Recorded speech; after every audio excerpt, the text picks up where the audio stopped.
आज हम पढ़ेंगे 11th क्लास की बुक अंतराल का फर्स्ट चैप्टर अंडे के छिलके के प्रश्नोत्तर। मोहन राकेश इस एकांकी के लेखक हैं और इस एकांकी में ये बताया गया है कि पुरानी पीढ़ी और वर्तमान पीढ़ी में किस तरह से अंतर्द्वंद चलता है और इसमें जो बुढ़िया बच्चों की माँ होती है उसका व्यवहार पहले कैसा होता है और अंत में वो किस तरह व्यवहार बदल जाता है, इसका एकांकी में उल्लेख किया गया है। क्वेश्चन प्रथम, अंडे के छिलके को जुराब में, कोट की जेब में या नाली में फेंकना बिल्कुल ठीक नहीं। इस पर अपनी राय लिखिए। अंडे के छिलके को जुराब में, कोट की जेब में या नाली में फेंकना बिल्कुल ठीक नहीं है। मेरे अनुसार अंडे के छिलके को कई और प्रयोग में भी लाया जा सकता है, जैसे हम अंडे के छिलकों को अच्छे से साफ करके धोकर उन्हें पीसकर उनको त्वचा को साफ करने के लिए उपयोग कर सकते हैं। अंडे के छिलके से हम अपने पीले दांतों को चमका सकते हैं। अंडे के छिलके की हम खाद बना सकते हैं। यानी अंडे के छिलके इस एकांकी में जुराब में, कोट की जेब में या नाले में फेंके जा रहे बिल्कुल ठीक नहीं, क्योंकि अंडे के छिलकों को बारीक पीस करके चेहरे पे लगा करके इसका स्क्रब करके चेहरे को साफ किया जा सकता है। अंडे के छिलकों में प्रोटीन बहुत मात्रा में होता है, जिसको पौधों में लगा करके उसमें खाद के तौर पर प्रयोग किया जा सकता है। तो मेरे हिसाब से अंडों को कहीं भी बाहर फेंकना नहीं चाहिए। अगला क्वेश्चन, अंडा खाना क्या कोई अपराध है? इस विषय पर निबंध लिखिए। जब अपन निबंध लिखते हैं तो उसके गुण अवगुण उन सब के बारे में लिखते हैं। तो यही इस प्रश्न में बताना है कि अंडे में क्या तो दोष है और क्या इसके लाभ है। नहीं, अंडा खाना कोई अपराध की श्रेणी में नहीं आता। ये तो किसी के स्वाद के ऊपर निर्भर करता है कि वह क्या खाए। अंडा खाने से कई तरह के स्वास्थ्य लाभ भी हैं। अंडे में भरपूर मात्रा में कैरोटीनॉइड्स पाया जाता है, जो आंखों के सेहत के लिए बेहद जरूरी है। अंडा खाने से मोतियाबिंद का खतरा नहीं रहता। अंडे में कोलिन पाया जाता है, जिससे याददाश्त तेज होती है और दिमाग एक्टिव रहता है। इसके अलावा अंडे में मौजूद विटामिन B12 टेंशन को दूर करने में मदद करता है। इसमें कुछ ऐसे तत्व भी पाए जाते हैं जो डिप्रेशन दूर कर मूड अच्छा बनाते हैं। यानी इसमें पूछा गया है कि अंडा खाना क्या कोई अपराध है, तो इसमें लिख रहे हैं अपने कि अंडा खाना कोई अपराध की श्रेणी में नहीं आता। ये तो सबके खाने के टेस्ट पे डिपेंड करता है। अंडे के इसमें गुण बताए हैं कि स्वास्थ्य लाभ मिलता है। अंडे में भरपूर मात्रा में कैरोटीनॉइड पाया जाता है, जो आंखों के लिए भी अच्छा है। याददाश्त शक्ति इसको खाने से बढ़ती है। B12 या B12 इसमें खूब मात्रा में पाया जाता है। टेंशन दूर होती है और डिप्रेशन भी दूर होता है। अंडे के पीले वाले हिस्से में कोलेस्ट्रॉल। घर से पैसे कमाना हुआ अब बिल्कुल आसान ग्लो रोड के साथ। बस आपके हाथ में होना चाहिए। पीले वाले हिस्से में कोलेस्ट्रॉल काफी ज्यादा होता है। जिन लोगों को वजन बढ़ाना है उन्हें अंडे का पीले वाला हिस्सा खास तौर पर खाना चाहिए। उपवास के दौरान हमें इसे परहेज करना चाहिए और सात्विक भोजन को ही ग्रहण करना चाहिए। भगवत गीता के अनुसार मांस, अंडे, खट्टे और तले हुए मसालेदार और बासी या संरक्षित व ठंडे पदार्थ राजसी तामसी प्रवृत्तियों को बढ़ावा देते हैं, इसलिए उपवास के दौरान इनका सेवन नहीं किया जाना चाहिए। अंडा जब उबालते हैं और उबाल करके उसको छिल करके फोड़ के देखते हैं तो उसमें एक तो पीला हिस्सा निकलता है और एक निकलता है व्हाइट हिस्सा। जो पीला हिस्सा होता है उसमें कोलेस्ट्रॉल बहुत ज्यादा मात्रा में होता है। तो जिनको वजन बढ़ाना है, मोटा होना है, उनको पीला हिस्सा खाना चाहिए और जिनको वजन नहीं बढ़ाना है उनको सिर्फ सफेद हिस्सा खाना चाहिए। और उपवास के दौरान इसे परहेज करना चाहिए। यानी जब व्रत करते हैं तो इसको नहीं खाना चाहिए, क्योंकि व्रत में सात्विक भोजन ही ग्रहण करना चाहिए। मांस, अंडे, खट्टे या तले मसालेदार जब पदार्थ खाते हैं तो उससे राजसी या तामसी प्रवृत्तियों को बढ़ावा मिलता है, यानी इससे भोग जैसी प्रवृत्तियां बढ़ती है। तो व्रत के दौरान इनसे बचना चाहिए, इनका सेवन नहीं करना चाहिए और व्रत के दौरान सात्विक भोजन ही ग्रहण करना चाहिए। अगला क्वेश्चन, पराया घर तो लगता ही है भाभी। अपनी भाभी भाई के कमरे में श्याम को परायेपन का एहसास क्यों होता है? जब से श्याम की भाभी वीना आई है, उसने कमरे का नक्शा ही बदल दिया है। पहले कमरे में सारी चीजें इधर से उधर फैली रहती थी, परंतु अब हर चीज व्यवस्थित ढंग से रखी रहती है। यही नहीं, अब इस कमरे में उसकी भाभी भाई का अधिकार हो गया है। इसलिए श्याम को अब इस कमरे में परायेपन का एहसास होता है, क्योंकि श्याम कहता है कि हाँ भाभी, ये कमरा पराया लगता है। पहले मैं इस कमरे में जब चाहे आ जाता था, किसी भी सामान को कहीं पर भी फेंक देता था, कोई कहने वाले नहीं था। भैया भी कमरे को इसी तरह से फैला हुआ तितर बितर सामान पड़ा रहता था, रखते थे। लेकिन आपके आने के बाद आप हर चीज को करीने से रखते हो, और जब मैं आता हूँ तो मुझे यूं लगता है कि भाभी कहीं ये नहीं कह देगी ये सामान यहाँ कैसे रख दिया। इसलिए मुझे परायेपन का एहसास होता है। अगला क्वेश्चन, एकांकी में अम्मा की जो तस्वीर उभरती है, अंत में वह बिल्कुल बदल जाती है। टिप्पणी कीजिए। यानी इस एकांकी में शुरुआत में जो अम्मा की तस्वीर अपने सामने आई थी, वो लास्ट में नहीं रहती। एकांकी में अम्मा जी की तस्वीर रूढ़िवादी विचारों वाली महिला के रूप में उभरती है।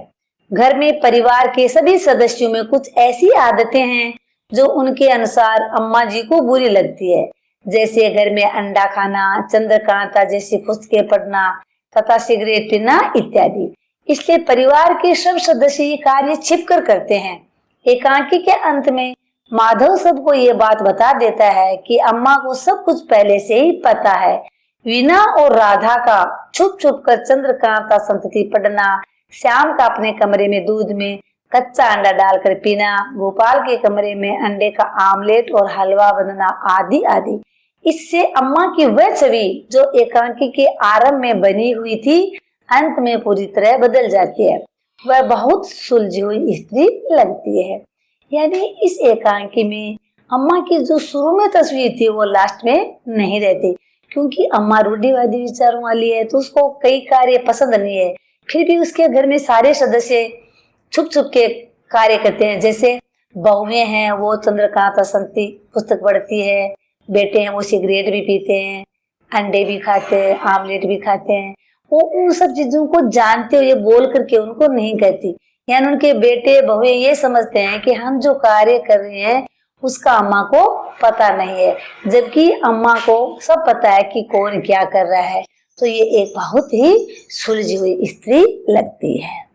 अगला क्वेश्चन, अंडे खाना, चंद्रकांता संतति पढ़ना आदि किन्हीं संदर्भों में गलत नहीं है, फिर भी नाटक के पात्र इन्हें छिपकर करते हैं क्यों? आप उनकी जगह होते तो क्या करते? यानी अंडे खाना, चंद्रकांता संतति पढ़ना ये गलत नहीं है, फिर भी ये से पूछा है कि अगर आप इसकी जगह होते तो क्या करते? तो ये बताना है कि अगर मैं इसकी जगह होता तो ये करता। आप इसमें अपने विचार लिख सकते हो। अंडे खाना, चंद्रकांता संतति पढ़ना आदि पूरी तरह से गलत नहीं है, फिर भी नाटक के पात्र इन्हें छिपकर करते हैं। इसका कारण ये है कि आज भी मध्यम वर्गीय परिवारों की सोच काफी रूढ़िवादी है, जिसके कारण ये सब चीजें आज भी उचित नहीं मानी जाती और परिवार के सदस्य इसे छुप कर करते हैं। अंडा खाने में कोई बुराई नहीं, बल्कि इससे कई तरह के स्वास्थ्य लाभ भी हैं, परंतु आज भी कई रूढ़िवादी परिवारों में ये मना है। इसलिए कोई भी इन्हें परिवार के अन्य सदस्यों से छिपकर अलग कमरे में बनाकर खाता है, ताकि घर के बाकी सदस्यों को पता न चल सके। इसी तरह चंद्रकांता संतति पढ़ने में कोई बुराई नहीं है। यह एक तिलिस्म कथा है, क्योंकि मध्यम परिवार में पढ़ाई को ज्यादा महत्व दिया जाता है, इसलिए ऐसी पुस्तकों को पढ़ने के लिए मना किया जाता है। परिवारों में बच्चों पर इस बात के लिए जोर दिया जाता है कि वे अपने कोर्स की पुस्तक पढ़े, न कि तिलिस्मी कथाएं। यानी अंडे खाना, चंद्रकांता संतति पढ़ना ये कोई गलत नहीं है। क्यों? अंडा खाते हैं तो उससे कई स्वास्थ्य लाभ भी मिलते हैं, लेकिन मध्य वर्गीय परिवारों की सोच है उसमें रूढ़िवादिता है, जिसके कारण लोग अंडा खाते तो हैं, लेकिन वो छुप करके खाते हैं ताकि घर के जो बड़े बुजुर्ग है वो उनसे नाराज नहीं हो। जबकि अंडे खाने से कई तरह के स्वास्थ्य लाभ भी मिलते हैं। इसी तरह से चंद्रकांता संतति है, ये पढ़ने में कोई बुराई नहीं, लेकिन मध्यम परिवार के लोग ये चाहते हैं कि हमारे बच्चे पढ़ाई ज्यादा से ज्यादा करें, ऐसे उपन्यासों को पढ़ करके अपना समय खराब नहीं करते। इसलिए वो बच्चों को कहते हैं कि अपने कोर्स की पुस्तकें पढ़े, न कि तिलिस्मी कथाएं हैं। इस एकांकी में मोहन राकेश ने बताया है कि जो बहू होती है राधा, वो चंद्रकांता संति पढ़ती है, वो वह तो कम पढ़ी लिखी लेकिन उसको पढ़ने का बहुत शौक है, तो वो रात को जब सब सो जाते हैं तब पढ़ती है। वो अपनी इच्छा भी पूरी कर लेती है और ये भी चाहती है कि भी मेरी वजह से किसी को कोई कष्ट नहीं पहुंचे।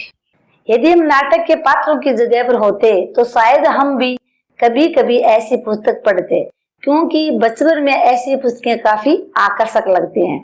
हम ऐसी किताब को अपने कोर्स की पुस्तक के बीच रखकर पढ़ते। अगर हम नाटक के पात्र की जगह होते तो ऐसे उपन्यासों को अपने कोर्स की किताबों के बीच में रखकर पढ़ते, ताकि बड़े बुजुर्ग तो ये सोचते हैं कि बच्चे पढ़ रहे हैं, जबकि बच्चों को ऐसे उपन्यास पढ़ने में आनंद आता है, तो उनको पढ़ने से हम भी वंचित नहीं।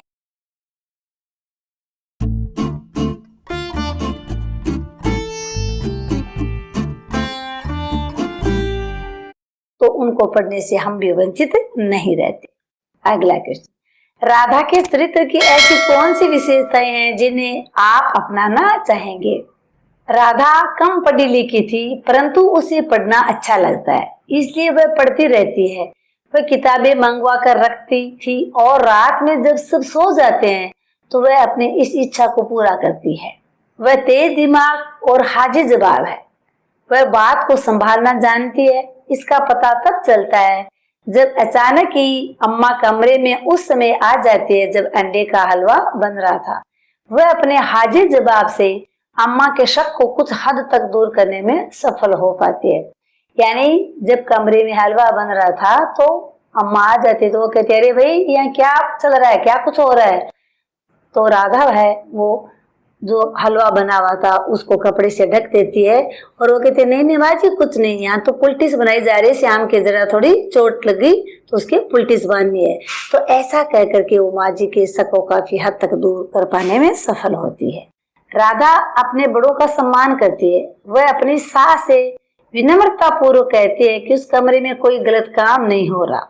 राधा अपनी सास को ये कह करके आश्वस्त करती है कि माँ जी यहाँ कोई गलत कार्य नहीं हो रहा, क्योंकि माँ जी को लग रहा है कि इस कमरे में कहीं कुछ उल्टा पुल्टा हो रहा है, यानी अंडे का पता तो चल ही जाता है।